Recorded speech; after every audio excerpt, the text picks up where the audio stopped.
Good morning, Naveen.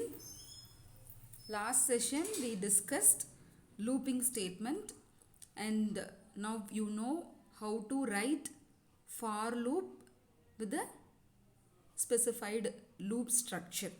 So once again I'm recalling you how the flow of statements will be executed in for loop.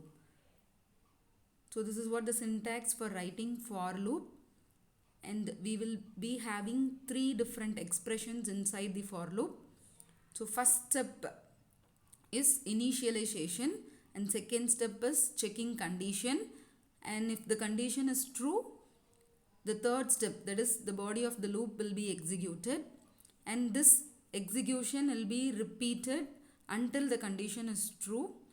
So the fourth step is each and every execution, it will increment the looping variable. So this is in this way the for loop will get executed. Hope you now understand how the for loop is executed. Next, today in this session we are going to discuss on the different ways of using the for loop. Even though the loop construct is given with three different expressions, and these three different expressions are optional, okay, we may omit few expressions from for loop as per our requirement.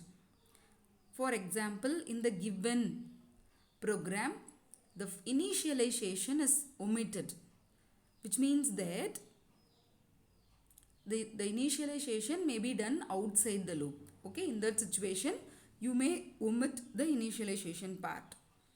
Similarly, the second expression, that is condition, checking condition, this can also be omitted.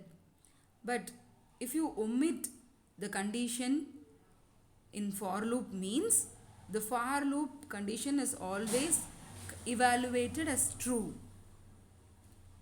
and the loop will be repeating the set of execution again and again, so that it will form as an infinite loop. Okay, so if you want to avoid infinite loop, what you can do means you can use break statement within a loop. We will discuss break and continue at the end of the session. And you can also skip the third part, that is updating the control variable. Once again, if you fail to update the conditional variable, means again the loop condition is always maintained with the true status, so that it will keep on repeating.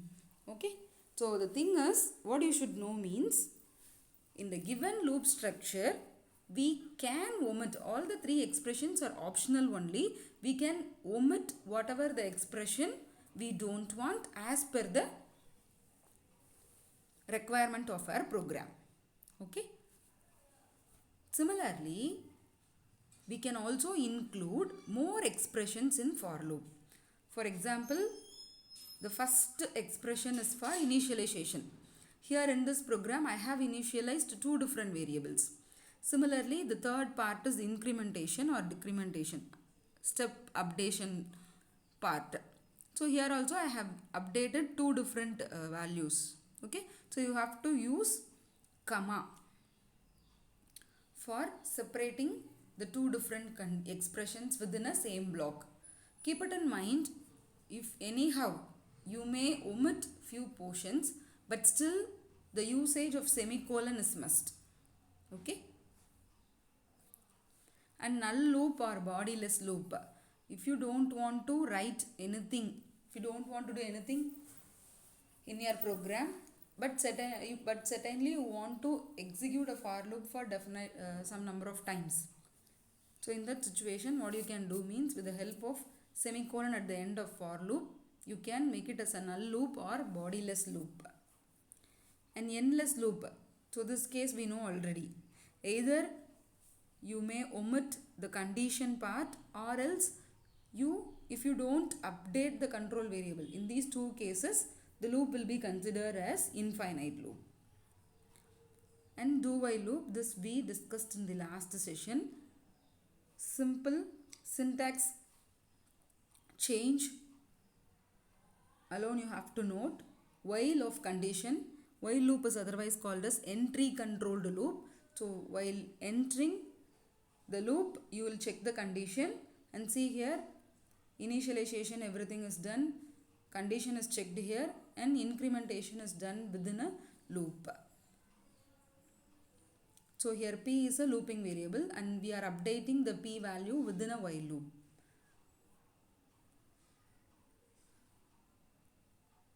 As same as for loop, we can also use while loop for infinite condition on, and you can also delay the while loop. Delay means you can done to pass the control for sometimes.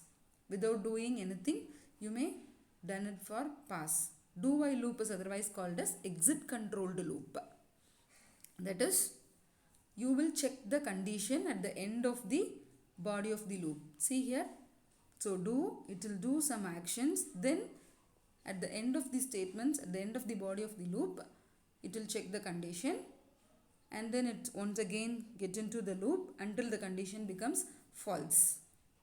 So if you want to execute the body of the loop at least once, you may use this do while loop, otherwise called as exit controlled loop. And break statement, unusual termination of loop. So I had already discussed this. If you want to come out of some unusual cases, you may use break statement. So what this break will do means, if you give break, the control exits the loop block.